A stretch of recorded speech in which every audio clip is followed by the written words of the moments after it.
the preparation. They grow bigger, they grow quicker. It's one of our experiments that we're going to be doing. The reason why you don't water in the afternoon is because of evaporation. This is broccoli seed. My name is Sheson. I have to be checking cucumbers every day.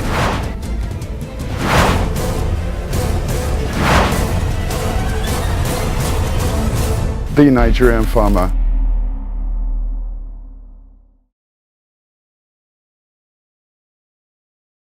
Today we're going to talk about smart farming. Smart farming is using this. Now, for most people who want to go into agriculture, I know everybody's talking about, I want to go into agriculture, I want to get farming, I want to do this. But if you realize it, a lot of people, I've learned from my example, I've been farming for 5, 6, 7 years. Yeah. If I'm not on site, my crop fails. Because you're leaving your decisions to people who haven't got the skill, who can't make that decision. So this is why we go smart farming.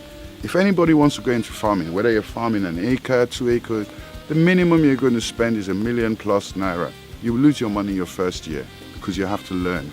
Yeah, you will learn from your mistakes. I've learned from my mistakes. Even doing this project on this contracting, I've learned from my mistakes.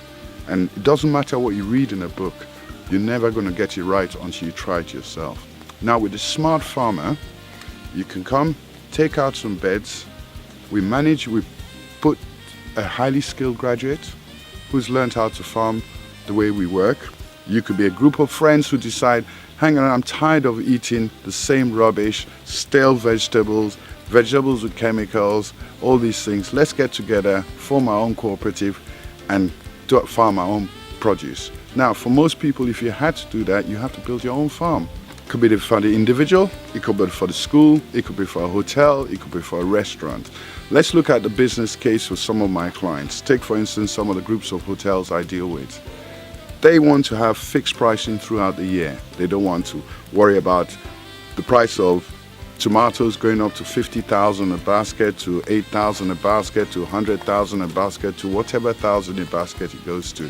They want fixed pricing.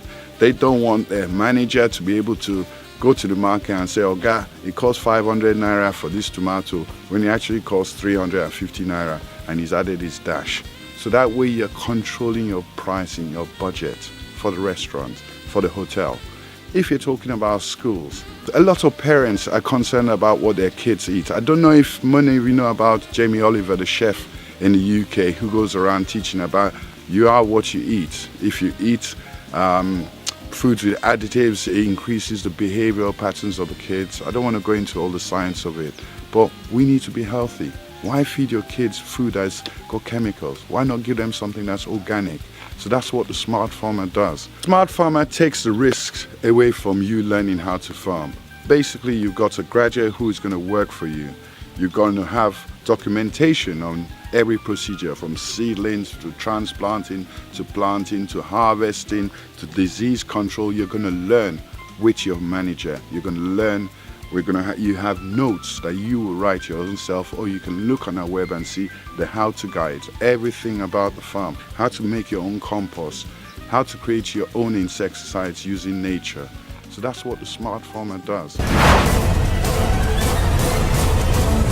The Nigerian farmer.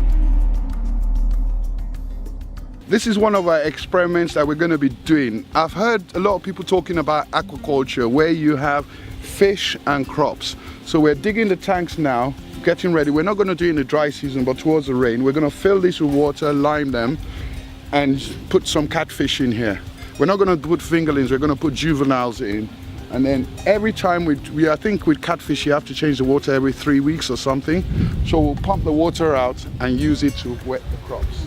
Now the water in there will have the manure, the feces of the fish, all the rubbish they excrete and everything, which is very, very nutritious for crops. So we're going to try the experiment. We've seen it on YouTube. We want to know how it's done, and we're going to practice it. So all of us are going to learn together. Come back, watch this space. Goodbye. The Nigerian farmer.